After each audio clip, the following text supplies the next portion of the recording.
எழுதப்பட்டதோ இந்த திராவிடத்திற்கு அண்ணாமலையார் அவர்களால் 2026 முன்னோரை எழுதப்பட இருக்கக்கூடிய நம்முடைய காவிய தலைவர் நாளைய முதல்வர் அண்ணாமலையார் அவர்கள் எழுச்சி உரை சிறப்பு உரை இதோ துவங்குகிறது.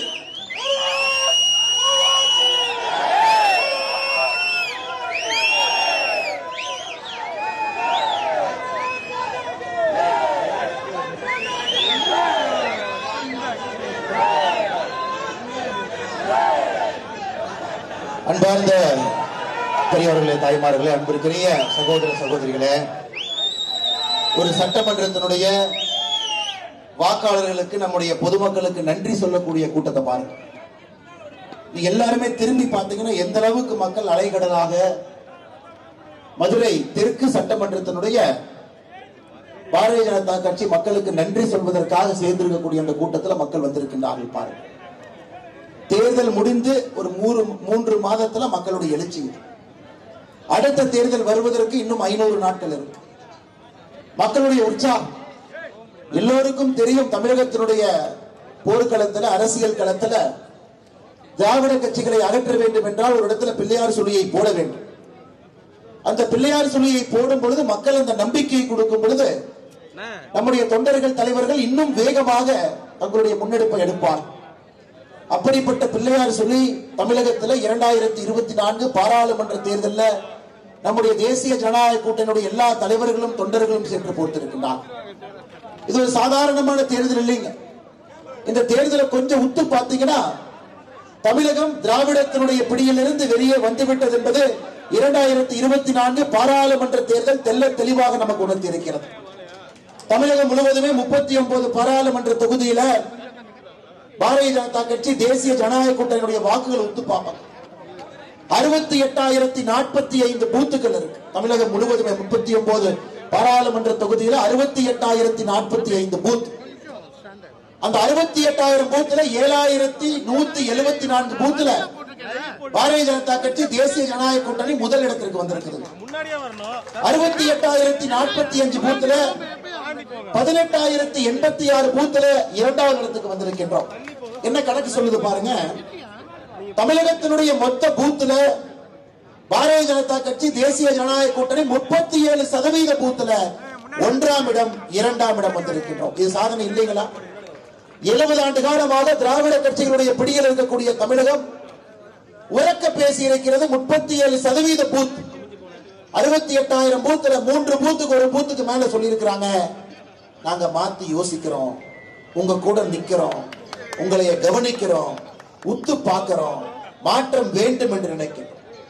இது இங்க இருக்கக்கூடிய ஒரு பாரதிய ஜனதா கட்சியினுடைய தலைவர்களுக்கும், தொண்டர்களுக்கும், கிளை தலைவர்களுக்கும், எல்லா பொறுப்பாளர்களுக்கும் இங்க இருக்கக்கூடிய தமிழக மக்கள் நம்முடைய தோலை தட்டி ஒரு சொல்லி இருக்கக்கூடிய செய்தி, செல்லுகின்ற பாதையில துணைந்து செல்லுங்க.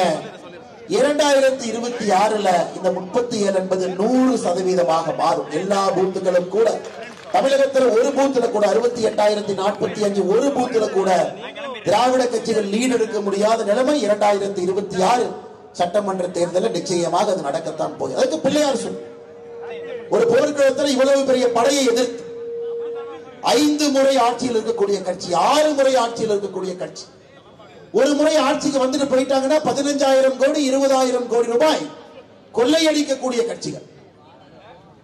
50 ஆண்டு காலம் 60 ஆண்டு காலம் பவரிலேயே இருந்த கட்சி. பணம் என்றால் வங்கக்கடல்ல கூட இருக்கக்கூடிய தண்ணீரை விட தமிழகத்தினுடைய திராவிட கட்சிகள் கையிலே பணம் அதிகம். கொள்ளையடித்து சேர்த்து வைக்கப்பட்ட பணம். அதையெல்லாம் எதிர்த்து பாரதிய ஜனதா கட்சியினுடைய தொண்டன் மாறுதட்டி நின்றான். 2024 பாராளுமன்ற தேர்தலில் மாறுதட்டி நின்றான். என்ன ஆனாலும் பார்க்கலாம், மக்கள்கிட்ட போவோம், தனியா போவோம், நம்முடைய கூட்டணியின் மூலமாக போவோம், எதிர்த்து நிற்போம், மக்கள் நமக்கு வாக்களிப்பார்கள் என்கின்ற நம்பிக்கையோடு ஒரு தொண்டனும் தலைவனும் களத்தில் இருந்து நமக்கு கிடைத்திருக்கக்கூடிய பெரிய வெற்றி.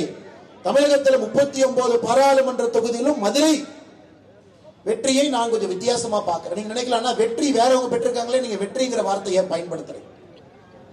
மதுரையில பாரதிய ஜனதா கட்சி தேசிய ஜனநாயக கூட்டணிக்கு 2வது இடம் என்பது இன்னும் 10 ஆண்டுகள் கழித்து தமிழகத்தினுடைய அரசியல் பக்கத்தில் எழுதக்கூடிய புத்தகத்தில் முதல் பக்கத்துல முதல் பேராவாக இருக்கும். ஏன்னா மதுரை எப்படி மாத்தி யோசிக்கிறாங்களோ தமிழகம் அதன் பின்னால் மாத்தி யோசிக்க ஆரம்பிக்கும். அது மதுரை மண்ணினுடைய பெருமை. அதனாலதான் எல்லா பெரிய கட்சிகளும் மதுரை கூடி வருவாங்க. எல்லா கூட்டங்களும் மதுரையிலே ஆரம்பமாகும். புதிய கட்சிகள் மதுரை பக்கம் வருவாங்க. எதாக இருந்தாலும் கூட தமிழகத்துல மதுரை மண்ணுல மக்களுக்கு அரசியல் தெரியும் என்பது எல்லோருக்கும் தெரியும். ஒரு டீ கடையா இருந்தாலும் யாராவது வந்தாங்கன்னா வெளியே வந்து எட்டி பார்ப்பாங்க. போஸ்டர் கலாச்சாரம் இந்த ஊர்ல. இந்த ஊர்ல அரசியல்வாதிகள் சொல்வது எல்லாம் எப்படி ஒரு மாடு உணவை அருந்து விட்டு அசை போடுதோ அது போல மக்கள் நல்லா யோசிச்சு யோசிச்சு பார்ப்பாங்க. எதற்காக இது சொன்னாங்க, அரசியல் களம் எப்படி போகுது. அதனால்தான் எங்களுக்கு பெரிய சந்தோஷம். மதுரை பாராளுமன்ற தொகுதியில நம்முடைய மிக அற்புதமான படித்த பண்பான உலக அரசியல், தேசிய அரசியல், தமிழக அரசியல் அனைத்தும் தெரிந்த மக்களுக்கு ஒரு மாற்றத்தை கொடுக்க வேண்டும் என்று நினைக்கக்கூடிய பேராசிரியர் ராம ஸ்ரீனிவாசன் அவர்கள் நம்முடைய வேட்பாளராக மதுரை பாராளுமன்ற தொகுதியில் இருக்கும் பொழுது 2 பெரிய திராவிட கட்சிகளை எதிர்த்து நிற்கிறார். 2வது இடத்தை கொடுத்திருக்கிறீங்க. அதுவும் குறிப்பாக இந்த தெற்கு தொகுதியில் வெறும் 3000 வாக்கு தான். வெற்றி பெற்றவருக்கும் 2வது வந்தவருக்கும் 3000 வாக்குகள் மட்டும்தான் வித்தியாசம். இதை வெற்றி என்று சொல்லவில்லை என்றால் எப்படி மக்கள் போட்ட இந்த வாக்கை நாம் சொல்வதன் அருமை சகோதர சகோதரிகளை, என்னுடைய புத்தகத்தில் இது வெற்றியாகத்தான் நான் பார்க்கின்றேன். என்னுடைய புத்தகத்தில் 2026 வரக்கூடிய வெற்றியை முன்கூட்டியே மதுரை பாராளுமன்றம் பாரதிய ஜனதா கட்சிக்கு 2வது இடத்தை கொடுத்து 2026க்கான வெற்றி செய்தியை இன்னைக்கு சொல்லி இருப்பதாக நான் பார்க்கிறேன். அதற்கு கடினமான உழைத்தவர்கள் இங்க இருக்கிறார். பரிவட்டம் கட்டி இங்க அமர்ந்திருக்கின்றார். நம்முடைய 108க்கும் மேற்பட்ட பூத்து தலைவர் சாதாரணமானவங்க இல்லைங்க. இந்த பூத் தலைவர்கள் சாதாரணமானவங்க.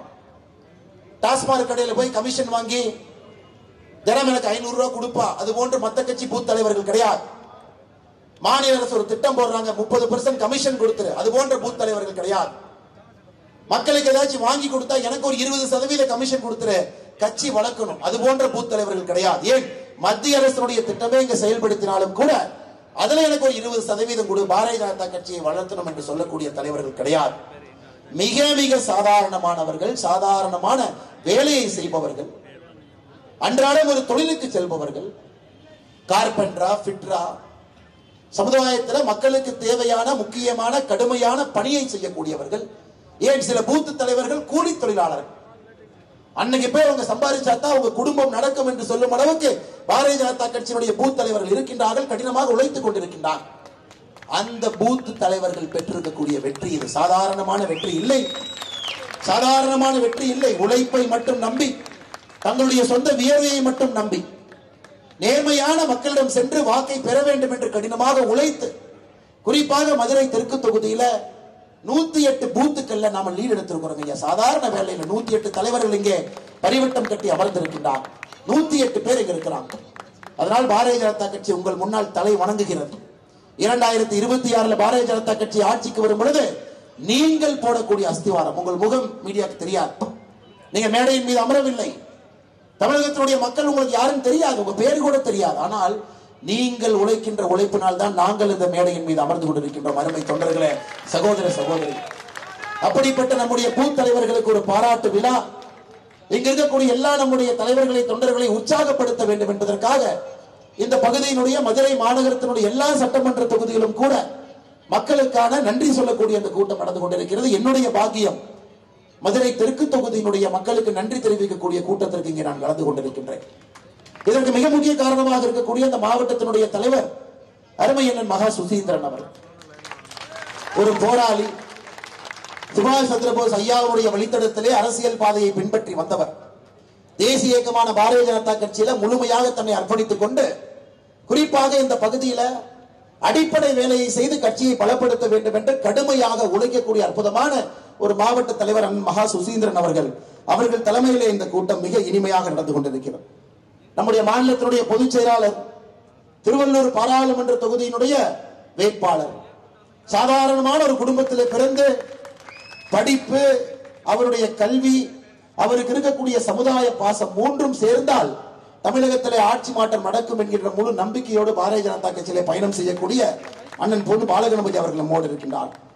மாநிலத்தினுடைய செயற்குழு உறுப்பினராக இருக்கக்கூடிய அண்ணன் கே ஸ்ரீனிவாசன் அவர்கள் நம்மோடு இருக்கின்றார்கள். மூத்த தலைவர், முன்னாள் மாவட்ட தலைவராக இருக்கக்கூடிய அண்ணன் ஆர் பாலகிருஷ்ணன் அவர்கள் இருக்கின்றார்கள். மாவட்ட பார்வையாளர் கார்த்திக் பிரபு அவர்கள், பொதுச் செயலராக இருக்கக்கூடிய பாலகிருஷ்ணன் அவர்கள், சந்தோஷ் சுப்பிரமணியம் அவர்கள், கருடகிருஷ்ணன் அவர்கள், நம்முடைய எல்லா துணைத் தலைவர்கள், மாவட்டத்தினுடைய செயலாளர்கள், 86வது வார்டினுடைய மாமன்ற உறுப்பினராக இருந்து மக்களுக்கு எளிமையான முறையிலே சேவை செய்திருக்கக்கூடிய அக்கா பூமா ஜனஸ்ரீ முருகன் அவர்கள் நம்மோடு இருக்கின்றார்கள்.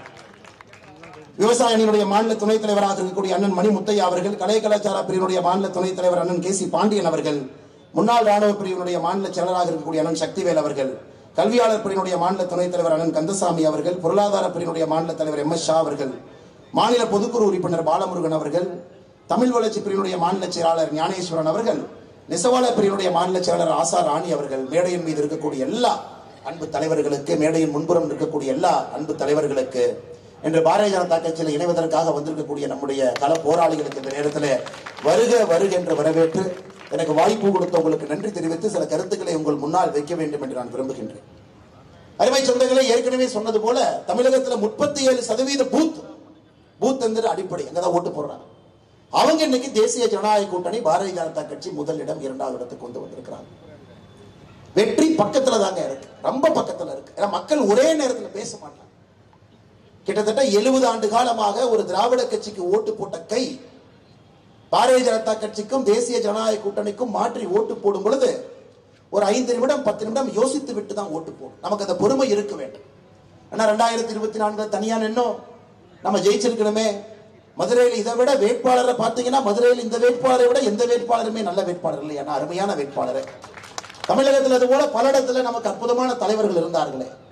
அப்படி இருக்கும் பொழுது வெற்றி பெற்று இருக்க வேண்டும். என்ன நான் சோர்ந்து விட்டேன் அப்படின்னு யாராவது தொண்டை சொன்னீங்கன்னா நீங்க நன்றாக புரிந்து கொள்ள வேண்டும். பாரதிய ஜனதா கட்சியினுடைய உச்சபட்ச வளர்ச்சி 2019 நம்முடைய உள்துறை அமைச்சர் அமித்ஷா அவர்கள் சொன்னார். பாரதிய ஜனதா கட்சியினுடைய உச்சபட்ச வளர்ச்சி என்பது வடகிழக்கில் ஆட்சிக்கு வரும்போது கிடையாது, ஜம்மு அண்ட் காஷ்மீரில் ஆட்சிக்கு வரும்பொழுது கிடையாது, பஞ்சாப்ல ஆட்சிக்கு வரும்போது கிடையாது. பாரதிய ஜனதா கட்சியினுடைய உச்சபட்ச வளர்ச்சி என்பது தமிழகத்தில் ஆட்சிக்கு வரும்பொழுது மட்டும்தான் அந்த கட்சியினுடைய உச்சபட்ச வளர்ச்சி என்று அமித்ஷா அவர்கள் சொன்னார். இன்னும் கிட்டத்தட்ட நெருங்கி வந்து விட்டோம். வெற்றியை முத்தமிடும் அளவுக்கு நின்று கொண்டிருக்கின்றோம். மக்கள் நம்மை பார்க்க ஆரம்பித்திருக்கின்றார். ரொம்ப உன்னிப்பா பார்க்கிறாங்க, ரொம்ப கவனிச்சு பார்க்கிறாங்க. ஒரு செய்கையும் ரொம்ப ஆழமா பார்க்கிறாங்க. இந்த கட்சியினுடைய கொள்கை என்ன, தமிழகத்தில் என்ன மாற்றம் கொடுக்க போறாங்க. பாரதிய ஜனதா கட்சி ஆட்சிக்கு வந்தால் என்னுடைய குழந்தையினுடைய தலைமுறை எப்படி இருக்கும், என் தலைமுறை தான் போயிருச்சு விடுங்க, வருங்கால சந்ததியினுடைய தலைமுறை எப்படி இருக்கும், காவல்துறைக்கு மரியாதை எப்படி இருக்கும், அரசு பணியாளர்களுக்கு மரியாதை எப்படி இருக்கும், விவசாயிகளுக்கு மரியாதை எப்படி இருக்கும், இல்லத்தரசிகளுக்கு என்ன மரியாதை இருக்கும், படிப்பவர்களுக்கு என்ன மரியாதை இருக்கும், எந்த விதமான திட்டங்கள் பாரதிய ஜனதா கட்சி கொண்டு வருவார்கள். மக்கள் உன்னிப்பா பார்க்கிறாங்க, இப்பதான் பார்க்க ஆரம்பிக்கிறாங்க. ஆனால் அடுத்த 500 நாட்கள் இதை இன்னும் நம்முடைய வேலையை வேகப்படுத்த வேண்டும், ஆழப்படுத்த வேண்டும், இன்னும் ஆழமாக செல்ல வேண்டும். தோளிலே தட்டி கொடுத்திருக்கின்றார்கள். 108 பூத்துல முதலிடம் கொடுத்திருக்கிறாங்க ஐயா. ஓட்டு போட்ட ஒருத்தரும் யோசித்து தானே போட்டிருப்பாங்க. இதுவரை பாரதிய ஜனதா கட்சிக்கு வாக்களிக்காத நான் இந்த முறை பாரதிய ஜனதா கட்சிக்கு ஓட்டு போடுறேன்னு எத்தனை பேரை போட்டிருக்காங்க ஐயா? 50 லட்சம் பேர் இந்த முறை தாமரைக்கு வாக்களித்திருக்கின்றார்கள். தமிழகத்தில் 50 லட்சம் பேர், 30 லட்சம் பேர் நம்முடைய தேசிய ஜனநாயக கூட்டணிக்கு வாக்களித்திருக்கின்றார். மொத்தமாக தேசிய ஜனநாயக கூட்டணி தமிழகத்தில் 80 லட்சம் வாக்குகள் வாங்கியிருக்கிறது. இத்தனை ஆண்டுகள் ஆட்சியிலிருந்து 6 முறை முதலமைச்சராக இருந்து மிகப்பெரிய ஆளுமைகள் இருந்து அற்புதமான தலைவர்களாக இருந்து மக்களுடைய மனதை எல்லாம் வென்றெடுத்திருக்கக்கூடிய புரட்சி தலைவர், புரட்சி தலைவி அம்மா தமிழகத்திற்கு நிறைய செஞ்சிருக்கிறாங்க. அவர்கள் பின்னால் வந்திருக்கக்கூடிய தலைவர்களை மக்கள் வேறுபடுத்தி பார்க்கிறாங்க.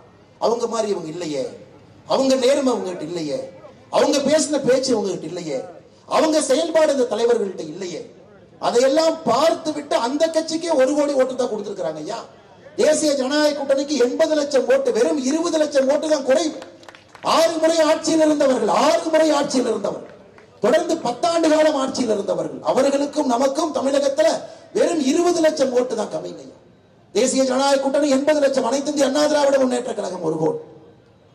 ஓட்டு போடக்கூடிய அரசு அதிகாரி, எப்போதுமே சொல்லுவோம் அரசு அதிகாரிகள் கொஞ்சம் அரசு இயந்திரத்தை உன்னிப்பா பார்ப்பாங்க. தமிழகத்தில் அரசு அதிகாரிகள் வாக்குகள் அதிகமாக திராவிட முன்னேற்ற கழகம் வாங்கியிருக்கிறாங்க. 2வது யார் வாங்கியிருக்கிறாங்க? பாரதிய ஜனதா கட்சி வாங்கியிருக்கிறோம். 3வது தான் அனைத்து இந்திய அண்ணா திராவிட முன்னேற்ற கழகம். படிச்சவங்க வர ஆரம்பிச்சுட்டாங்க, அரசு அதிகாரிகள் வர ஆரம்பிச்சுட்டாங்க, புதிய வாக்காளர்கள் வர ஆரம்பிச்சுட்டாங்க, இளைஞர்கள் வர ஆரம்பிச்சுட்டாங்க. இதுவரை வேறு வேறு கட்சிகளுக்கு வாக்களித்தவர்கள் பாரதிய ஜனதா கட்சியின் பக்கம், தேசிய ஜனநாயக கூட்டணியின் பக்கம் வர ஆரம்பித்து விட்டார். ஆனால் இந்த தேர்தலில் 39 திமுக ஜெயிச்சிருச்சு. அப்படி பார்க்காதீங்க.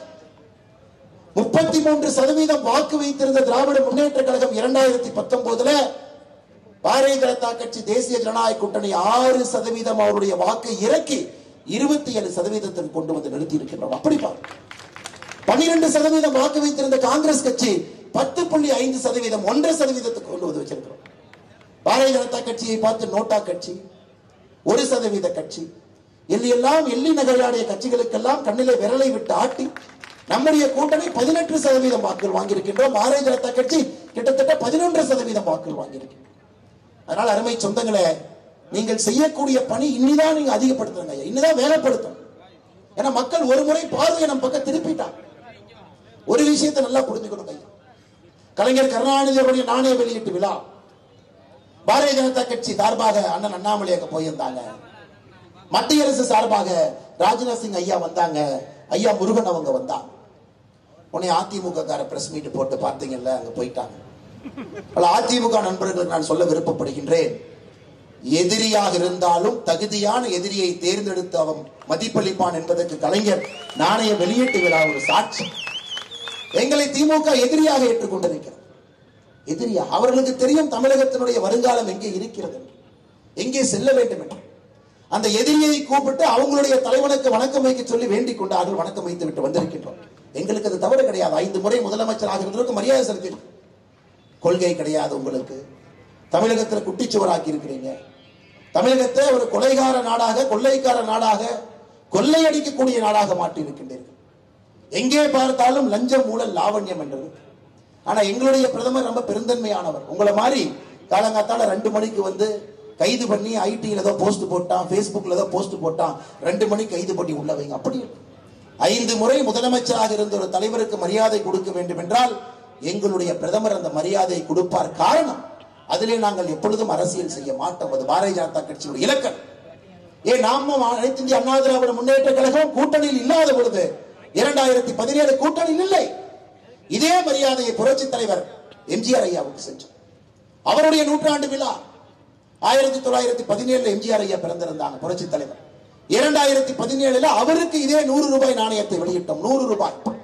கூட்டணியில் இல்ல, எதிர்கட்சிகளாக இருந்தோம். 2017 புரட்சி தலைவர் ஐயாக்கு இதே 100 ரூபாய் யாருங்க ஐயா வெளியிட்டார்? பாரத பிரதமர் நரேந்திர மோடி அவர்கள் வெளியிட்டார்.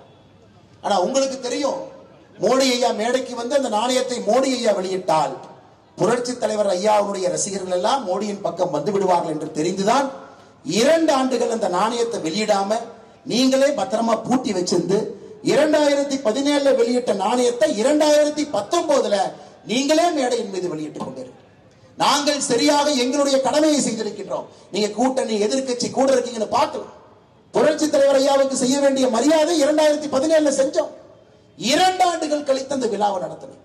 அந்த விழாவை நீங்களே அந்த நாணயத்தை வெளியிட்டு, உண்மையை சொல்ல வேண்டும் என்றால் புரட்சி தலைவர் டாக்டர் எம்ஜிஆர் ஐயாவுடைய அந்த 100 ரூபாய் நாணய வெளியீட்டு விழா யாருடைய கையிலே நடந்திருக்க வேண்டும் பாருங்க. கலைஞர் ஐயாவுக்கு ராஜ்நாத் சிங் ஐயா வந்தாங்க, புரட்சி தலைவர் ஐயாவுக்கு மோடி ஐயா வந்திருக்க வேண்டும்.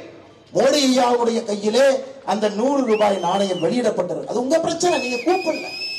கூப்பிட்டாங்கன்னா மோடி ஐயாவை பாக்குறாங்க, மோடி ஐயாவின் பக்கம் சென்று விடுவார்கள் என்கின்ற காழ்ப்புணர்ச்சியில நீங்க அந்த நாணய வெளியீட்டு விழா வச்சு, அதற்கு நாங்கள் என்ன செய்ய முடியும்? மோடி ஐயாவுடைய கையிலே அந்த நாணயத்தை வெளியிட்டு இருந்தா ஜம்மு அண்ட் காஷ்மீர் பத்திரிகையில படிப்பான், நாகாலாந்துல படிப்பாங்க ஐயா, சிக்கிம்ல படிப்பான். புரட்சி தலைவர் யார்? தமிழகத்தில் எப்படிப்பட்ட மாபெரும் ஒரு சரித்திர நாயகன். தமிழகத்தில் மத்தியான உணவை எப்படி கொண்டு வந்தான், எப்படி நேர்மையான ஒரு ஆட்சியை கொடுத்தான், எப்படி எல்லா மக்களும் அவரை கடவுளாக பார்த்தாங்க. அது மோடி ஐயா வெளியிட்டு இருக்கணும். எடப்பாடி பழனிசாமி நீங்க வெளியிட்டீங்கன்னா ஜம்மு அண்ட் காஷ்மீர் பேப்பர்ல உங்களுக்கு யாருன்னு தெரியுமா? எடப்பாடி பழனிசாமி அவர் நீங்க அங்க போய் போஸ்ட் அடிச்சு ஒட்டணும், நான் தான் எடப்பாடி பழனிசாமி படிப்பான். சிக்கிம்ல எப்படி தெரியும்? நாகாலாந்துல எப்படி தெரியும் எடப்பாடி பழனிசாமி யாரு? இல்ல வெஸ்ட் பெங்கால் எப்படி தெரியும்? ஜார்க்கண்ட்ல எப்படி தெரியும்? உத்தரப்பிரதேசம் எப்படி தெரியும்? ஆர்பி உதயகுமார் யாருன்னு மதுரை தாண்டா தெரியாது. செல்லூர் ராஜா யாருன்னு அந்த செல்லூரை தாண்டா தெரியாது. அதிமுக இருக்கக்கூடிய யாரையும் அந்த ஊரை தாண்டா தெரியாது. புரட்சி தலைவருடைய பேரில வாக்கை வாங்கி வாங்கி ஜெயிப்பவங்களுக்கு புரட்சி தலைவர் ஐயாவுக்கு நீங்கள் கொடுக்க வேண்டிய மரியாதையை கொடுத்திருக்க வேண்டும் என்றால் மேடையின் மீது பாரத பிரதமர் நரேந்திர மோடி அவருடைய கையில அந்த 100 ரூபாய் நாணய வெளியீட்டு விழாவை 2017 நீங்க நடத்தியிருக்கணும். அதனால தயவு செய்து நண்பர்களே, மதுரையில 3வது வந்துட்டோம். அதிமுகவுக்கு முகம் அப்படி கோணலா போயிடுச்சு. செல்லூர் ராஜா சொல்றாங்க, ஒருத்தர் கேட்கிறார் கூட்டத்தில், ஏப்பா எடப்பாடி பழனிசாமி என்ன மாதிரி மாபெரும் தலைவரை வச்சு எப்படியா 3வது வந்தேன்? செல்லூர் ராஜா என்ன சொன்னா, நாங்களும் தான் தூக்கி சம்பந்தம், மக்கள் ஓட்டு போடனா நாங்க என்ன பண்றோம்? அப்பப்ப அதிமுக காரங்க அந்த உண்மையை பேசிடுவோம். வாக்கு என்பது அப்படியே வந்து போற்ற மாட்டாங்க ஐயா. தலைவர்களை பார்ப்பாங்க, யார் மக்களோடு நிற்கின்றார்கள், எந்த ஆட்சி வேலை செய்திருக்கிறது, யார் மூலமாக மக்களுக்கு பயன் கிடைத்திருக்கிறது, அதெல்லாம் பார்த்துதான் ஓட்டு போடுவோம். இன்னைக்கு தமிழகத்தில் திராவிட முன்னேற்ற கழகத்துக்கு முற்றிலும் எதிரான நிலைமை இருக்கு. 2026 ஒரு விஷயம் நமக்கு தெளிவாக தெரியும், திமுகவுக்கு எதிராக ஒரு சக்தி ஆட்சியில் வந்து உட்கார போறாங்க என்பது எல்லா மக்களுக்கும் தெரியும். எனக்கு அனைத்து இந்திய அண்ணா திராவிட முன்னேற்ற கழகம் என்னதான் குட்டிக்கரணம் போட்டாலும், திராவிட முன்னேற்ற கழகம் என்னதான் தங்கு சக்கர சுத்தினாலும், பாரதிய ஜனதா கட்சியினுடைய வளர்ச்சியை யாராலும் தடுக்க முடியாது. அதுவும் இங்கே பத்திரிகை நண்பர்கள் இருக்கும்போது இன்னொரு விஷயத்தை சொல்ல கடமைப்பட்டிருக்கிறோம். நாங்கள் எல்லா மோடியின் பின்னால் வந்திருப்பது, உங்களுக்கு கரம் கொடுத்து உங்களோடு நிற்பது, திராவிட முன்னேற்ற கழகத்தை ஒழிக்க வேண்டும் என்கின்ற ஒரே காரணத்திற்காகத்தான் எல்லா வேலையை விட்டுட்டு இங்க இருக்கிறவங்க நாம எல்லாருமே தமிழகத்தில் வந்து உட்கார்ந்துருக்கோம். திமுக என்கின்ற தீய சக்திக்கு தமிழக மண்ணில இடம் இல்லை என்கின்ற ஒற்றை காரணத்திற்கு தான் இத்தனை பேர் இங்கே நின்று கொண்டிருக்கின்றோம். அதுல யாருக்கும் எந்த சந்தேகம் வேண்டாம். திராவிட முன்னேற்ற கழகம் என்னைக்கு தமிழக மண்ணிலே ஒழிக்கப்படுகிறதோ அன்னைக்கு தான் தமிழக மக்கள் உண்மையான ஒரு மறுமலர்ச்சியான ஒரு ஜனநாயகத்தை அந்த மண்ணில் பார்க்க போறாங்க. அதை நிச்சயமாக பாரதிய ஜனதா கட்சி செய்யத்தான் போகிறது. காரணம், நீங்க இன்னைக்கு பாருங்க, எந்த கட்சி உங்களுக்காக பேசுதுன்னு பாருங்க, எந்த கட்சி உங்களுக்காக போராட்டம் பண்ணுதுன்னு பாருங்க, எந்த கட்சியினுடைய தொண்டர்கள் சிறைக்கு போறாங்கன்னு பாருங்க, எந்த கட்சியினுடைய தலைவர்கள் மீது வழக்கு இருக்கு, தலைவர்கள் சிறைக்கு போறாங்கன்னு பாருங்க. நீங்கள் கடந்த 3 ஆண்டுகளை உற்று பார்த்தீங்கன்னா உங்களுக்கு தெரியும், அது பாரதிய ஜனதா கட்சியினுடைய தலைவர்கள் தொண்டர்கள் மட்டும்தான் உங்களுக்காக களத்தில் நின்று கொண்டிருக்கின்றார்கள், மக்களுக்காக பணியாற்றி கொண்டிருக்கின்றார்கள். அதுல எந்த விதமான மாற்று கருத்தும் யாருக்கும் வேண்டாம். அன்பு சகோதர சகோதரி, நம்முடைய வளர்ச்சியை தடுப்பதற்கு எல்லா வேலையும் எல்லாம் செய்வார். தமிழகத்தில் எப்பொழுதுமே 3வது அணி என்பதை உருவாக விடமாட்டான். கேப்டன் விஜயகாந்த் ஐயா முதலா நாம எல்லாம் பார்த்தோம், 3வது ஒரு அணி வந்துருச்சு, மக்களுடைய அன்பை பெற்றுச்சு, அடுத்த எலெக்ஷன்ல 3வது அணி வந்து விடும் சொன்னே அந்த அணியை காலி பண்ணிட்டான். தமிழகத்தில் இருவரும் திராவிட கட்சிகள் என்ன செய்வாங்க, நாங்க ஐயா அந்த 2 பங்காளிகளை தவிர யாரும் ஆட்சிக்கு வரக்கூடாது என்பதிலே தெல்ல தெளிவாக இருப்பார்.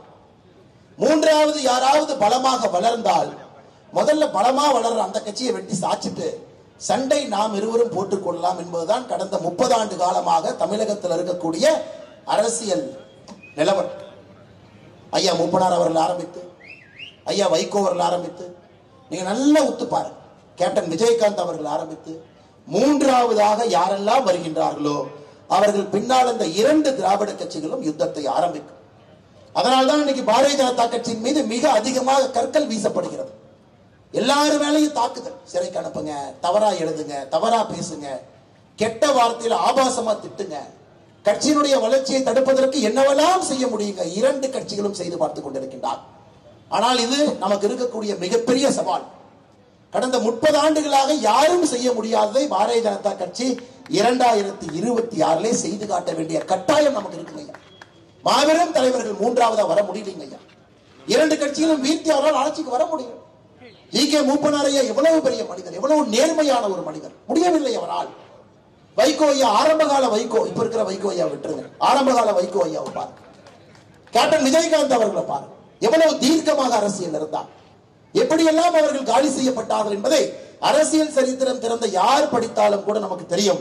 தமிழகத்திலே 3வதாக மக்கள் நமக்கு இப்ப செடி வளர ஆரம்பிச்சிருக்கு. இப்பதான் மக்கள் தண்ணி ஊத்தி செடி வளர ஆரம்பிச்சு 37 இடத்துல 1வது 2வது வருவது சாதாரணமான வேலைகளாங்க ஐயா. பணம் கொடுக்காம, ஓட்டுக்கு பணம் கொடுக்காம நியாயமாக மக்களை நம்பி நின்று 37% இடத்துல 1வது 2வது வருவது சாதாரண வேலைகள். அதனால்தான் அன்பு தொண்டர்களை, தலைவர்களே, மக்களுக்கு நாம கடன்பட்டு இருக்கின்றோம், கடன்பட்டு இருக்கோம்.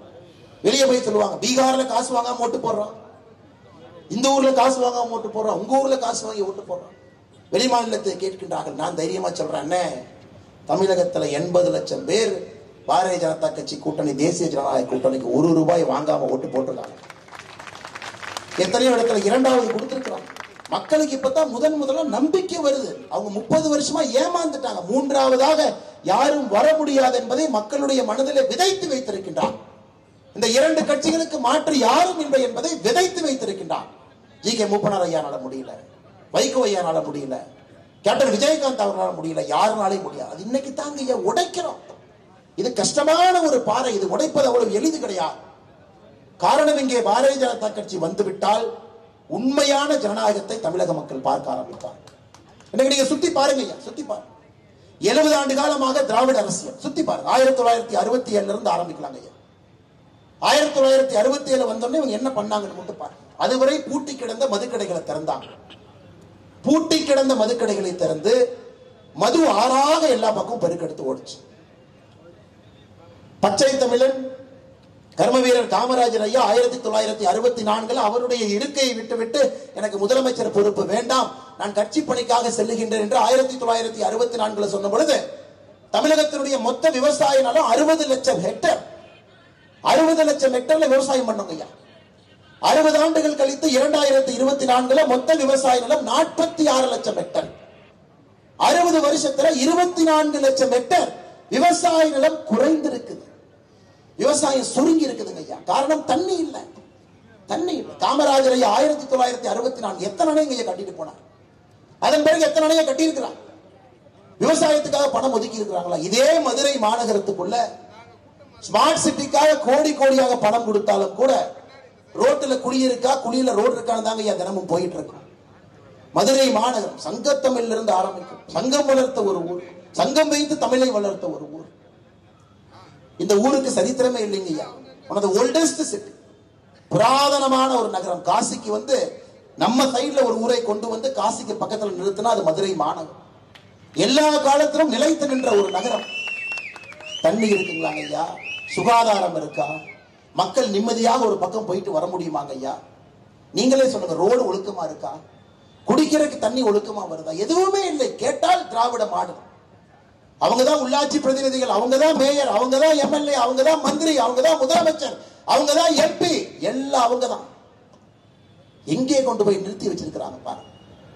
ஏன் நீ வளரவில்லை என்று கேட்டால் நான் என்ன செய்ய முடியும்? வடக்கு வளர்கிறது, நான் என்ன செய்ய முடியும்? நீ ஏன் வளரலிங்கிறதா கேள்வி நாம கேட்கிறோம். 70 ஆண்டு காலமாக திராவிட கட்சிகள் ஆட்சியில் இருக்கீங்க, ஏன் வளரல? இன்னொரு மாநிலம் வேகமாக வளர்வது நம்முடைய குற்றம் அல்ல. அவர்கள் உழைக்க தயாராகி விட்டார்கள், வேகமாக வளர்றாங்க. தமிழகத்தில் நீங்கள் வந்த பிறகு டாஸ்மாக் கடைகளை திறந்த பிறகு என்ன ஆச்சுன்னு மட்டும் யோசிச்சு பாருங்க. 18 வயசிலிருந்து 60 வயசுக்குள்ள ஆண்கள் 19% மதுவுக்கு அடிமையாக இருக்கின்றார்கள். 19%. எப்படிங்க வேலை பார்க்க முடியும்? எங்கே சென்றாலும் கூட டாஸ்மாக், எங்கே சென்றாலும் லஞ்ச லாவண்யம் எல்லா பக்கம் பெருக்கெடுத்து ஓடுதுங்க. விவசாயத்துக்கு தண்ணி இல்லை, விவசாயம் பண்ண முடியல. படித்தவர்களுக்கு வேலை இல்லை, தொழிற்சாலைகள் ஆரம்பிக்க முடியவில்லை. கேட்டா மதுரைக்கு 2 தாதா இருப்பாரு, மூர்த்தி தாதா இருப்பாரு, 2 தாதா இருப்பாரு. இவங்க சண்டையிலேயே மதுரை மாநகரம் காணாம போயிடும். பிடிஆருக்கு இவருக்கு நடக்கிற சண்டை. அந்த மேயர் அம்மா இங்க ஒரு கால் இங்க ஒரு கால், வடிவேல் சொல்ற மாதிரி தென்னை மரத்துக்கு ஒரு குத்து, பனை மரத்துக்கு ஒரு குத்து, இப்படியே பண்ணி பண்ணி மதுரை மாநகரம் எனக்கு தெரிந்து 3 வருடமாக நான் இங்கே வந்து கொண்டிருக்கின்றேன். ஒரு முறை வரும் பொழுதும் மதுரை மாநகரத்தினுடைய வளர்ச்சி குறைவதை கண்ணால் என்னால் பார்க்க முடிகிறது. ரோடு இல்லைங்க ஐயா, உருப்படியான ரோட்ல உங்களால வர முடியும். மக்கள் இதுல போனீங்கன்னா, 2 வீலர்ல போனீங்கன்னா எவ்வளவு குப்பைங்க ஐயா, எவ்வளவு குப்பை நீங்க சுவாசிக்கிறீங்க, எவ்வளவு நோய் உங்களுக்கு வரும், எவ்வளவு நோய் வருங்க ஐயா. அதுக்கு தான் வரி கொடுக்குறீங்களா? அதுக்கு தான் கஷ்டப்படுறீங்களா? அதுக்கு தான் ஓட்டு போடுறீங்களா? இல்ல உருப்படியான ஒரு தண்ணியை குடிக்க முடியுமாங்க ஐயா? இங்க இருக்கக்கூடிய நதிகளை என்ன பண்ணி வச்சிருக்கிறாங்கன்னு பாருங்க. கேட்டா திராவிட மாடல் அரசு. இதையெல்லாம் மாற்ற வேண்டும் என்பதற்காகத்தான் பாரதிய ஜனதா கட்சி உங்கள் முன்னால் நின்று கொண்டிருக்குதுங்க. இதை மாற்றணும், அடிப்படையை மாற்ற. அடிப்படை ஒழுக்கமான மக்களுக்கு ஆட்சி செய்யக்கூடிய அரசு வந்து உட்கார்ந்துங்க ஐயா. ஆட்சி செய்யக்கூடிய அந்த நாற்காலில் அமர்வர்களுக்கு என்ன ஆட்சி செய்யணும்னு தெரியணுங்க ஐயா. உள்ளாட்சி பிரதிநிதிகள் உங்களுக்கு வேலை செய்பவர்களாக இருக்க வேண்டுமோ தவிர, நான் மதுரையில உள்ளாட்சி பிரதிநிதியா வந்துட்டு 5 கோடி ரூபாய் வரும், 40% கமிஷன் அடிச்சா 2 கோடி 5 வருஷத்துல, அப்படி யோசிக்காம உங்களுக்கு பணி செய்யக்கூடிய உள்ளாட்சி பிரதிநிதிகள் நமக்கு வேண்டும். அதனால்தான் இந்த முறை எங்களுக்கு ஒரு பெரிய நம்பிக்கை 2024 பிள்ளையார் சொல்லி போட்டிருக்கிறீங்க ஐயா. அடுத்து உள்ளாட்சி தேர்தலில் இன்னும் ஒரு படி தேசிய ஜனநாயக கூட்டணி பாரதிய ஜனதா கட்சி இன்னும் ஒரு படி மேல போவாங்க ஐயா. 2026 வரும் பொழுது பாரதிய ஜனதா கட்சி ஆட்சி கட்டளை அமரும். அது எந்த மாற்று கருத்தும் வேண்டாம். அது மட்டுமில்லை அன்பு சகோதர சகோதரிகளே, பாரதிய ஜனதா கட்சியினுடைய தொண்டனுடைய அடிப்படை ரத்தம் என்பது திராவிட கட்சிகள் வேண்டாம் என்பது நம்முடைய அடிப்படை ரத்தம், நமக்கு ஓடக்கூடிய ரத்தம். கால சூழ்நிலை வேறு வேறு காலகட்டத்தில் திராவிட கட்சியினுடைய பிடியிலே மாட்டி இருந்தோம். ஆனா இன்னைக்கு தமிழக மக்களுடைய எண்ணத்தை நாம் பிரதிபலிக்கின்றோம். மக்கள் வாக்களிக்க தயாராக இருக்கும் பொழுது நாம் எதற்கு திராவிட கட்சிகள் பின்னால் செல்ல வேண்டும்? தைரியமாக உங்க முன்னாடி நிக்கிறோம் ஐயா. அது மோடி ஐயா எவ்வளவு பெரிய முடிவு எடுத்திருக்கிறாங்க பாருங்க. 303 இருந்த நம்முடைய கட்சி உங்களுடைய அன்பையெல்லாம் பெற்று 283 இருந்த கட்சி அன்பையெல்லாம் பெற்று 303. இன்னைக்கு 2024 மறுபடியும் ஆட்சியில் இருக்கிறோம். ஒரு கஷ்டமான சூழ்நிலை. இலங்கை பக்கத்தில் இருக்கக்கூடிய ஒரு நாட்டை பாருங்க ஐயா. பங்களாதேஷ், மாலத்தீவு, நேபாள், பாகிஸ்தான், ஆப்கானிஸ்தான், நம்மை சுற்றி எல்லா இடத்திலும் கூட ஜனநாயகம் என்பது பொய்யாகிக் கொண்டிருக்கிறது. மக்கள் மரியாதையை இழந்து விட்டார். ஜனநாயகத்தின் மீது மரியாதை இழந்து விட்டார். இலங்கையில கலவரம், பங்களாதேஷ்ல கலவரம், எல்லா இடத்திலும் கூட இந்தியாவை சுற்றி எங்கேயும் ஜனநாயகத்திற்கு மரியாதை இல்லை. ஆனா இங்க மட்டும்தாங்க ஐயா ஜனநாயகத்துக்கு மரியாதை இருக்கு. அதனால் நம்முடைய கடமை மோடி ஐயாவின் கூட நிற்க வேண்டும், கரத்தை வலுப்படுத்த வேண்டும். தமிழகத்திலே தேசியம் வர வேண்டும், பாரதிய ஜனதா கட்சி ஆட்சிக்கு வர வேண்டும், விவசாயத்தை மறுபடியும் மலமலர்ச்சியாக கொண்டு வர வேண்டும். காவல்துறையிலிருந்து ஆரம்பித்து, பள்ளி ஆசிரியர்களிலிருந்து ஆரம்பித்து அவர்களை மறுபடியும் ஊக்குவித்து மக்களுக்காக பணி செய்ய வைக்க வேண்டும். அதெல்லாம் தாண்டி தொழில் புரட்சியை உருவாக்கி மறுபடியும் வேலை வாய்ப்பை உருவாக்க வைக்க வேண்டும். அதையெல்லாம் தாண்டி இல்லத்தரசிகளுக்கு மரியாதை. 70 ஆண்டு காலமாக குடிசையை வைத்து ஓட்டு வேட்டை நடத்தக்கூடிய திராவிட கட்சிகளை ஓடவிட வேண்டும் என்றால், குடிசைகள் இல்லாத தமிழகத்தை அமைக்க வேண்டும் என்றால் அதுவும் பாரதிய ஜனதா கட்சியால் மட்டும்தான் முடியும். இது தேசிய கட்சி. தேசிய கட்சி தமிழ்நாட்டை கையில வச்சுக்குவாங்களா, விட்டு கொடுத்துருவாங்களா? ஐயா பாரதிய ஜனதா கட்சி நல்லா தெரிஞ்சுக்கங்க ஐயா. உங்களுக்கு தெரியும், தொண்டர்களுக்கு, தலைவர்களுக்கு, பொதுமக்கள், கர்நாடகாவிலே பிஜேபி அரசு மேகதாத்துவிலே அணை கட்ட வேண்டும் என்று சொன்ன பொழுது, கர்நாடகாவில் பிஜேபியினுடைய அரசு மேகதாத்து அணையிலே அணை கட்ட வேண்டும் என்று சொல்லும் பொழுது, தமிழகத்தினுடைய பாரதிய ஜனதா கட்சியினுடைய எல்லா தலைவர்கள், தொண்டர்களும் தஞ்சாவூரில் ஒரு நாள் உண்ணாவிரதம் இருக்கிறோம். கர்நாடகாவில் இருக்கக்கூடிய பாரதிய ஜனதா கட்சி அரசை எதிர்த்து நீ அணையை கட்ட முடியாது, அணையை கட்டுவோம் என்று அவர்கள் டெல்லிக்கு செல்லும் பொழுது அணையை கட்டக்கூடாது என்று நாங்களும் டெல்லிக்கு சென்றோம். அதன் பிறகு மத்திய அரசு சொன்னார்கள் அணையை கட்ட முடியாது என்று. பாரதிய ஜனதா கட்சி எப்பொழுதும் இங்கே தமிழகத்திற்காக இருப்பதற்காகத்தான் தமிழர்கள் நாம் பாரதிய ஜனதா கட்சியில இணைந்து தேசிய கட்சியில பணியாற்றி கொண்டிருக்கின்றோம். நமக்கு தேசியம் வர வேண்டும், தமிழ்நாட்டில் தேசியம் வரணும், அது தமிழர்களால் வரணும், தமிழ் மண்ணில் தமிழர்களுக்காக அந்த தேசியம் வர வேண்டும் என்கின்ற ஒற்றை கொள்கையிலே பாரதிய ஜனதா கட்சி அமர்ந்திருக்கிறது. சமீபத்தில் மத்திய பிரதேசனுடைய முதலமைச்சர் கோயம்புத்தூருக்கு வந்தார், மோகன் யாதவ் அவர்கள். மத்திய பிரதேசனுடைய முதலமைச்சர் எனக்கு தொலைபேசி மூலமாக அழைத்தார். கோயம்புத்தூருக்கு வர்றேன், மத்திய பிரதேசத்துக்கு முதலீடு வேண்டும், கோயம்புத்தூர்ல இருக்கக்கூடிய நிறுவனங்களை சந்திக்க போறேன், தமிழ்நாட்டில் தான் உங்க அரசு எதுவுமே பண்ணலையே, எதுவுமே திமுக செய்யாதனால எல்லாம் மத்திய பிரதேசம் வருவதற்கு தயாராக இருக்கின்றார்கள், நான் முதலீட்டாளர் மாநாட்டை கோயம்புத்தூருக்கு நடத்துறேன். ஐயா கிட்ட சொன்ன, ஐயா நீங்க வாங்க, நீங்க வருவதற்கு எல்லா உரிமை இருக்கு, மக்கள் அவங்க முதலீட்டை மத்திய பிரதேசத்திலையும் போடலாம், உத்தரப்பிரதேசத்திலையும் போடலாம், தமிழ்நாட்டிலையும் போடலாம், அவங்களுக்கு விட்டது. ஆனா நீங்கள் நடத்தக்கூடிய அந்த மீட்டிங்க்கு ஒரு தமிழன் என்கின்ற முறையில பாரதிய ஜனதா கட்சியினுடைய உறுப்பினராக இருந்தாலும் என்னால் வர முடியாதுங்க ஐயா என்று சொன்னேன். காரணம், நாங்கள் இங்கே இருப்பது 2026 நம்முடைய ஆட்சியை கொண்டு வந்து அந்த முதலீட்டை தமிழகத்திலே தக்க வைக்க வேண்டும் என்று நாங்கள் யோசித்துக் கொண்டிருக்கின்றோம். எங்களுடைய பணம் வெளியே செல்லக்கூடாது, எங்கள் குழந்தைகளுக்கு அந்த வேலை வாய்ப்பை இங்கு உருவாக்க வேண்டும் என்பதில் தெளிவாக இருக்கின்றோம். 2026 மக்கள் எங்களுக்கு அந்த வாய்ப்பு கொடுப்பாங்க. அதனால தவறா நினைச்சுக்காதீங்க ஐயா, நீங்க வாங்க. ஒரு பாரதிய ஜனதா கட்சியினுடைய தொண்டன் என்கின்ற முறையில் விமான நிலையத்தில் வரவேற்பு கொடுக்கிறோம். நீங்கள் நடத்தக்கூடிய எந்த மீட்டிங்கையும் நாங்கள் பங்கேற்க மாட்டோம். நீங்கள் திரும்பி செல்லும் பொழுது உங்களை வழியனுப்பி வைக்கின்றோம். எங்களுடைய பாரதிய ஜனதா கட்சி தொண்டன் என்கின்ற கடமையா. மற்றபடி திமுக மோசமா ஆட்சி செய்துங்க ஐயா, ஆனால் பணம் வெளியே போது, முதலீடு அது செல்லக்கூடாது, அதனால் நான் வரமாட்டேன். அவரும் அதை பாராட்டி தான் பேசினார். பரவாயில்லை, உங்களுடைய கருத்தை நான் மதிக்கின்றேன், நீங்கள் உங்களுடைய செயல்பாட்டில் இருங்கள். இதற்கு உதாரணமா சொல்றாங்க, இது பாரதிய ஜனதா கட்சியினுடைய ரத்தம். முதலிலே தமிழ்நாடு, அப்படித்தான் நம்ம யோசிப்பது. நம்முடைய நாடு நன்றாக இருக்க வேண்டும், நம்முடைய மக்கள் நன்றாக இருக்க வேண்டும் என்பதற்காகத்தான் நம்ம எல்லாம் உட்கார்ந்திருக்கோம். இது காங்கிரஸை போல ஒரு தேசிய கட்சி இல்லை. டெல்லியில் இருந்து சொல்வதை எல்லாம் அப்படியே கை கட்டி செல்வ பெருந்தகை கேட்பார், அந்த மாதிரி கிடையாது. காங்கிரஸ் தலைவர்கள் கேட்பாங்க, இல்ல பாரதிய ஜனதா கட்சி பேசும், தமிழகத்திற்கு எது நல்லது என்பதை எப்பொழுதும் பேசி செய்து காட்டி இருக்கின்றோம். கர்நாடகால காங்கிரஸ்கார மேகதாத்துவில் அணை கட்டுவேன் என்று சொல்லும் பொழுது தமிழகத்தில் இருக்கக்கூடிய காங்கிரஸ் அதை பற்றி ஒரு வார்த்தை பேசாம இருக்கிறாங்க. இது போன்ற தேசிய கட்சிகளால் தான் பாரதிய ஜனதா கட்சியை போன்ற ஒரு தேசிய கட்சிக்கு தமிழகத்திலே அவமானம் நடந்து கொண்டிருக்கிறது. இந்திய திருச்சாங்க, ஆர்டிகல் 356 பயன்படுத்தி மாநில ஆட்சிகளை பிரிச்சு எரிஞ்சாங்க. 91 முறை காங்கிரஸ் கட்சி, 50 முறைக்கு மேல இந்திரா காந்தி அம்மையார் மட்டுமே 356 பயன்படுத்தினார். மாநிலங்களுக்கு எந்த விதமான மரியாதையும் இல்லை, மொழிகளுக்கு மரியாதை. இங்க சௌராஷ்டிர சமுதாயம் எவ்வளவு பெரிய சமுதாயம் இருக்கிறது. வரும்பொழுது டிஎம்எஸ் ஐயாவுக்கு மரியாதை செய்து விட்டு வந்தேன்.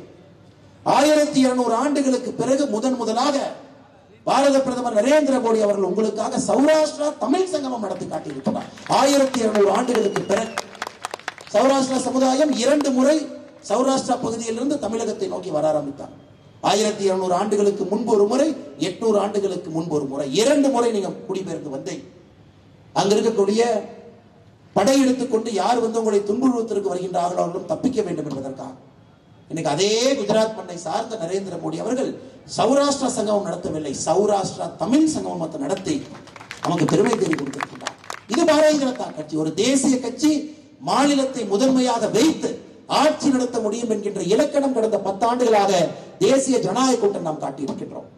எதிர்கட்சியாக இருந்தாலும் உங்கள் தலைவருக்கு மரியாதை கொடுக்க வேண்டும் என்றால் பாரதிய ஜனதா கட்சி அது செய்யும். 2017 புரட்சி தலைவர் டாக்டர் எம்ஜிஆர் அவர்களுக்கு செய்தோம். 2024 கலைஞர் கருணாநிதி அவர்களுக்கு செய்திருக்கின்றோம். கூட்டணியில் இருக்க வேண்டும் என்கின்ற அவசியம் இல்லை. இதெல்லாம் இங்க இருக்கக்கூடிய கிணத்து தவளைகள் புரிந்து கொள்வதற்கு சிறிது நேரமாகும். எதற்காக இந்த கட்சி இப்படி இருக்கு, ஏன் இப்படி யோசிக்கிறாங்க? தமிழகத்தினுடைய கலாச்சாரத்தை எங்கேயும் விட்டுக் கொடுக்கவில்லை. செங்கோலை தூக்கி சென்று பாராளுமன்றத்தினுடைய மைய கட்டிடத்தில் வைத்திருக்கின்றோம். மதுரை ஆதீனமும் போயிட்டு வந்தாங்க. கடந்த 10 ஆண்டுகள்ல தமிழ் கலாச்சாரத்திற்கு கிடைத்திருக்கக்கூடிய மரியாதை இந்தியாவில் இருக்கக்கூடிய எந்த கலாச்சாரத்திற்கும் இவ்வளவு பெரிய மரியாதை 10 ஆண்டுகளை கிடைக்கலங்க ஐயா. இதைவிட என்னங்க ஐயா சாட்சி வேண்டும்? பாரதிய ஜனதா கட்சி தமிழனை, தமிழகத்தை முதன்மைப்படுத்தி டெல்லியிலே ஆட்சி செய்து கொண்டிருக்கிறது என்பதற்கு இதைவிட பெரிய சாட்சி என்ன வேணும்? ஸ்டாலின் ஐயா சொல்லுவாங்க, ஐயோ ரயில்வே பட்ஜெட்ல எங்களுக்கு வந்து பணமே கொடுக்கல அப்படின்னு போடுவார். மத்திய அரசு வந்து தமிழ்நாட்டை புறக்கணிச்சிருச்சு, அவங்க ரயில்வேக்கு பட்ஜெட்டே கொடுக்கல. ஒரே ஒரு விஷயத்தை மட்டும் உங்களுக்கு முன்னால் வைக்கிறாங்க. அருப்புக்கோட்டை வழியாக மதுரை தூத்துக்குடி 143 கிலோமீட்டர் புதிய பாதைக்கு மத்திய அரசு பணம் கொடுக்கல. இந்த திட்டத்தை நிறைவேற்ற வேண்டும் என்றால் 870 ஹெக்டேர் நிலம் தேவை. இதுவரை தமிழக அரசு கொடுத்திருக்கக்கூடிய நிலமே 74 ஹெக்டேர். எந்த திட்டத்துக்கும் பணத்தை கொடுக்க மாட்டீங்க, எந்த திட்டத்துக்கும் நிலத்தை கொடுக்க மாட்டீங்க. நேஷனல் ஹைவே போட வேண்டும் என்றால் ஜல்லி கொடுக்க மாட்டீங்க. ஆனா முதலமைச்சர் தைரியமாக மத்திய அரசு கடிதம் எழுதுவார், ரயில்வேக்கு பணம் வரும், நிலத்தை கொடுத்தா தாங்க ஐயா பணம் பட்ஜெட்ல வரும், ஜல்லியும் கல்லு கொடுத்தா தாங்க ஐயா நேஷனல் ஹைவேக்கு பணம் வரும். மதுரை எய்ம்ஸ் எவ்வளவு பெரிய திட்டம், நல்லா யோசிச்சு பாருங்க. பொன் ராதாகிருஷ்ணன் அவர்கள் அமைச்சராக இருக்கிறார். இந்த உண்மையை இந்த மேடையில் நான் சொல்ல வேண்டும். மதுரை மக்கள் நீங்கள் புரிந்து கொள்ள வேண்டும். எய்ம்ஸ் மதுரை ஆரம்பத்திலே மதுரைக்கு வருகின்ற திட்டம் கிடையாது. தமிழகத்தினுடைய முதலமைச்சர் ஒரு பக்கம் விருப்பப்பட்டார், இன்னொரு பக்கம் எய்ம்ஸ் வேண்டும் என்று நினைத்தார். ஒரு பெரிய படை எய்ம்ஸ் இன்னொரு பக்கம் கொண்டு போகணும்னு நினைச்சாங்க. பிரதமருடைய விருப்பம் மதுரைக்கு எய்ம்ஸ் வர வேண்டும் என்பது பிரதமர் எடுத்த முடிவு. இதை நான் பாரதிய ஜனதா கட்சியினுடைய தலைவனாக இன்னைக்கு நான் ஓப்பனாவே சொல்றேன். எய்ம்ஸ் வர வேண்டும் என்று தமிழகத்தினுடைய முதலமைச்சர் நினைக்கவில்லை. அவர்கள் கொடுத்த கோப்பிலே வேறு பக்கம் எய்ம்ஸ் செல்ல வேண்டும். அந்த ஊர் நான் சொல்ல, நாளைக்கு அதிமுக காரர் இல்லையுமா, அதுக்கப்புறம் எந்த ஊர் எந்த கோப்பை என்ன சொன்னாங்க, எந்த ஃபைல நாளைக்கு சொல்றாங்க, அந்த பஞ்சாயத்து நாளைக்கு வச்சுப்பாங்க. இது பாரத பிரதமர் நரேந்திர மோடி அவர்கள் எடுத்த தனிப்பட்ட முடிவு, மதுரைக்கு எய்ம்ஸ் கொடுக்கணும். காரணம், மதுரை மாநகரத்தினுடைய வளர்ச்சி மிக முக்கியம் என்பதை நம்பினார். மறுபடியும் இழந்த இடத்த மதுரை பிடிக்கணும். அதனால இந்த எய்ம்ஸ் சாதாரணமா ஒரு 300 கோடி 250 கோடி எய்ம்ஸ் இல்லைங்க. எல்லா ஊர்லயும் 250 கோடிக்கு அந்த மாநிலத்தில் எய்ம்ஸ் கட்டினாங்க. இது மட்டும்தான் 1900 கோடி ரூபாய்க்கு. டெல்லியில் எப்படி எய்ம்ஸ் இருக்கோ இங்கே அதே போல எய்ம்ஸ் வர வேண்டும் என்று நினைத்தார். முழு தென்னிந்தியாவுக்கு மதுரை எய்ம்ஸ் மையமாக இருக்க வேண்டும். டெல்லியை போல வட இந்தியாவுக்கு டெல்லி இருக்க வேண்டும். இவங்க என்ன பண்ணாங்க?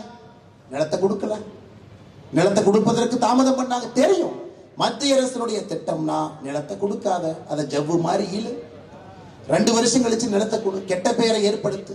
இது திராவிட கட்சிகள் 70 ஆண்டு காலமாக காலமாக செய்யக்கூடிய அரசியல். கொரோனா வந்துச்சு, பணம் கொடுக்க வேண்டிய ஜிக்கா அவங்க கேட்டாங்க 20% எய்ம்ஸ் மதுரை உயர்ந்துருச்சு, எப்படி நாங்க பணம் கொடுப்போம்? நான் நிலம் கொடுக்காதனால. மத்திய அரசு சொன்னாங்க, ஜிக்கா ஜப்பான்ல இருக்கக்கூடிய ஒரு ஏஜென்சி, நீங்க வந்து ஸ்பாட் இன்ஸ்பெக்ஷன் பண்ணுங்க. கொரோனா 1 வருடம் வரமாட்டோம், 1 வருடம் கழிச்சு வர்றான். எந்த அக்கறையுமே மாநில அரசு எடுக்கல. நிலத்தை வேகமாக கொடுத்து எய்ம்ஸை கொண்டு வர வேண்டும் என்கின்ற அக்கறை இல்லை. காரணம், இது பிரதமர் அவர்கள் மதுரைக்கு கொடுக்க வேண்டும் என்ற தனிப்பட்ட முடிவை பிரதமர் எடுத்தார். அதன் பிறகு ஜிக்காக்காரன் 1 வருஷம் வந்து கழிச்சு வந்து இன்ஸ்பெக்ஷன் பண்ணான். இன்னைக்கு நாங்கள் உறுதியாக சொல்லுகின்றோம், 2026 மேல எய்ம்ஸ் உங்கள் பயன்பாட்டுக்கு வந்துவிடும். அதுல பிரச்சனை என்ன தெரியுங்களா?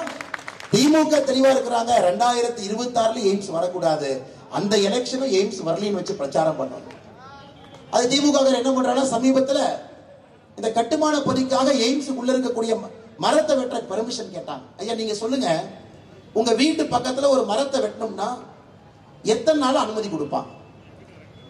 நீங்க போய் நீங்களே ஓடி போனீங்கன்னா 2 நாள்ல வாங்கிட்டு வந்துடலாம் இல்லைங்களாங்க ஐயா? தெரிஞ்சவங்களா இருந்தா 1 மணி நேரத்துல வாங்கிட்டு வந்துடலாம்.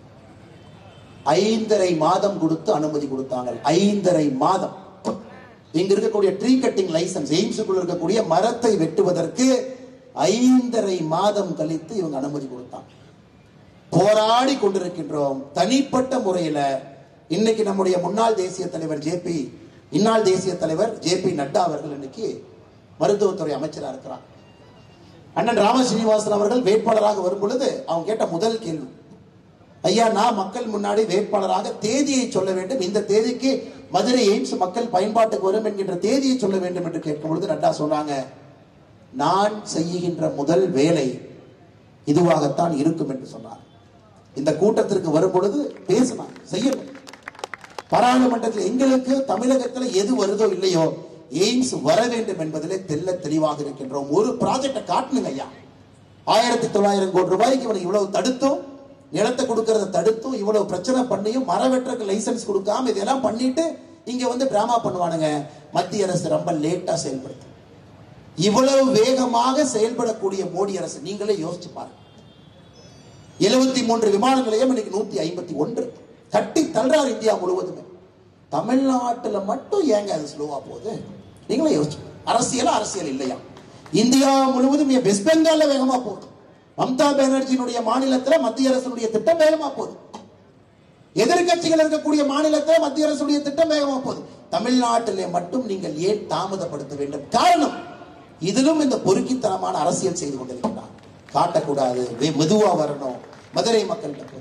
ஆனால் உயிரை கொடுத்து உங்கள் முன்னால் நின்று கொண்டிருக்கின்றோம். 2026 மேல எய்ம்ஸ் நம்ம கொண்டு வந்தே தீரணுங்க ஐயா, வேற வழி இல்லை. அதனால எங்களுக்கு நம்பிக்கை இருக்கு. இந்த மாதிரி நிறைய சொல்லிட்டே போலாங்க. அவங்க சொல்ற பொய்க்கெல்லாம் பேச ஆரம்பிச்ச விடிய காலை வரைக்கும் பேச. நிலமே கொடுக்காம ரயிலுக்கு பணத்தை காணும், டிக்கெட் கொடுக்காம ரயில்ல வந்தா இந்த மாதிரி யோசிக்க தோணும். இந்த மாதிரி யோசிக்க தோணும். டிக்கெட் கொடுத்து வந்திருந்தா நல்லா யோசிச்சிருக்காங்க. இந்த மாதிரி யோசிக்க தோணும். எதுக்கு வந்து படம் வரல? அருமை சகோதர சகோதரிகளே, உங்களுக்கு நான் ஊக்கப்படுவது ஒன்றே ஒன்று மட்டும்தான். பக்கத்துல வந்துட்டோம் ஐயா, பக்கத்துல வந்துட்டோம். இந்த பொறுமை இழந்து விடக்கூடாது. பக்கத்துல மக்கள் முதல்ல அப்படி பார்ப்பாங்க. சரிப்பா, இந்த கட்சிக்கு ஒரு 12% ஓட்டை கொடுத்து பார்ப்போம், இவன் என்ன ஒழுக்கமா வேலை செய்யறான்.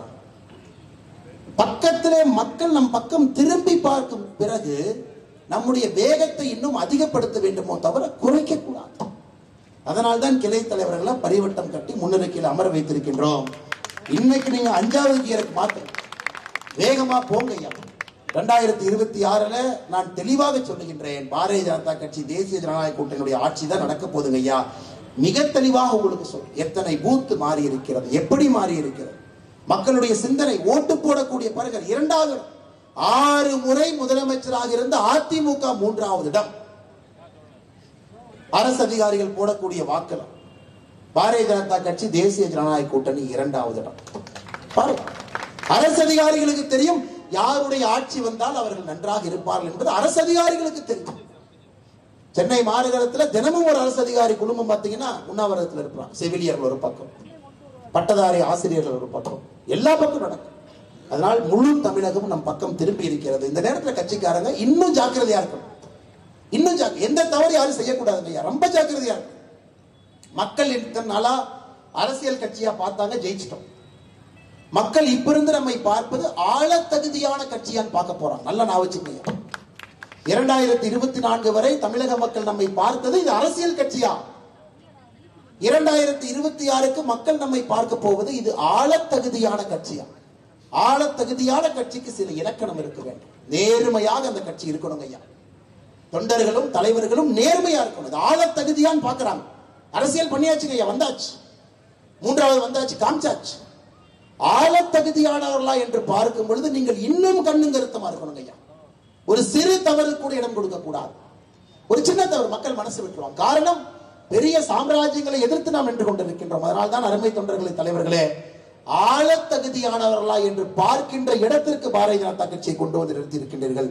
இன்னும் ஜாக்கிரதையாக, இன்னும் கவனமாக, இன்னும் பெருந்தன்மையாக, இன்னும் நேர்மையாக தமிழக மக்களுக்காக நீங்கள் உழைக்க வேண்டும். நிச்சயமாக மக்கள் நமக்கு அந்த வாய்ப்பு கொடுப்பார். மிக பொறுமையாக இங்கு அமர்ந்திருக்கக்கூடிய உங்கள் எல்லோருக்கும் ஒரு பெரிய நன்றி. மறுபடியும் காரணம், பெரிய நம்பிக்கை வைத்து மதுரையில 2வது இடத்தை பாரதிய ஜனதா கட்சி கொடுத்திருக்கிறது. என்னை பொறுத்தவரை அது வெற்றிதான். முதல் இடத்திற்கு 2026 கொடுப்பதற்கு அறைகூவல் கொடுத்திருக்கிறது.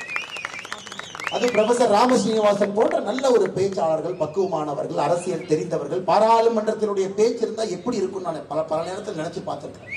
தமிழகத்திலிருந்து பாராளுமன்றத்தில் இன்னைக்கு ஒரு குரல் ஒலித்திருக்க வேண்டும் பாரதிய ஜனதா கட்சியின் சார்பாக என்றால் அது ப்ரொஃபசர் ராமசீனிவாசனுடைய குரலாகத்தான் அது இருந்திருக்க வேண்டும். அதற்கு நான் ஆசைப்பட்டேன். என்னுடைய குரல் இந்த மாநிலத்தில் இருக்கும் பொழுது ப்ரொஃபசர் ராமசீனிவாசனுடைய குரல் பாராளுமன்றத்தில் இருக்க வேண்டும் என்று பெரிதும் நான் எதிர்பார்த்தேன். அப்படிப்பட்ட ஒரு ஆளுமை, அனைத்து விஷயங்களையும் தெரிந்து புரிய, பல பொய்களை பாராளுமன்றத்திலே உடைச்சு தூக்கி போட்டு வெளியே வந்துருவார். ஆனா தெரியும் எங்களுக்கு மதுரை எப்படிப்பட்ட களம் என்பது எங்களுக்கு தெரியும். அந்த களத்திலே போட்டியிட்டு வெற்றியின் விளிம்பு கொண்டு வந்து நிறுத்தி இருக்கிறீங்க. அதனால் விரைவில் ப்ரொஃபசர் ராமசீனிவாசன் அவருடைய குரல் உட்பட, அண்ணன் மகா சுகீந்திரன் அவர்கள் குரல் உட்பட மேலே இருக்கக்கூடிய எல்லா தலைவர்களுடைய குரல் சட்டமன்றத்திலே பாராளுமன்றத்திலே ஒலிக்கும் என்கின்ற நம்பிக்கை கொடுத்திருக்கக்கூடிய ஐயா. வெற்றி விழா கூட்டத்தை பாருங்க எப்படி இருக்கு. ஒரு மாநாட்டை போல் திரும்பி பாருங்க, எவ்வளவு தூரம் பாருங்க, முழு ரோடு இருக்கு. எங்கேயும் கூட இடம் கிடையாது. ஒரு வெற்றி விழா கூட்டம் இந்த அளவுக்கு வந்திருக்கிறீங்க. அதுவும் வெற்றி பெற்ற கட்சிக்காக வரலீங்க ஐயா, வெற்றி பெறப்போகக்கூடிய கட்சிக்காக வந்திருக்கிறேன். அதனால் பெரிய நம்பிக்கை அளித்திருக்கின்றீர்கள். இன்னும் பக்குவமாக, இன்னும் ஜாக்கிரதையாக, இன்னும் கவனமாக, இன்னும் நேர்மையாக, இன்னும் நாணயமாக பாரதிய ஜனதா கட்சி உங்களுக்காக உழைக்கும். ஆழத்தகுதியான கட்சி என்கின்ற நம்பிக்கையை உங்களுக்கு கொடுப்போம். அடுத்த முறை மிச்ச ஓட்டுகளை எங்களை போட்டு நிச்சயமா நீங்க ஜெயிக்க வைப்பீங்க நம்பிக்கையோடு என்னுடைய உரையை முடித்துக் கொள்கின்றேன். நன்றி, வணக்கம். பாரத் மாதா கி.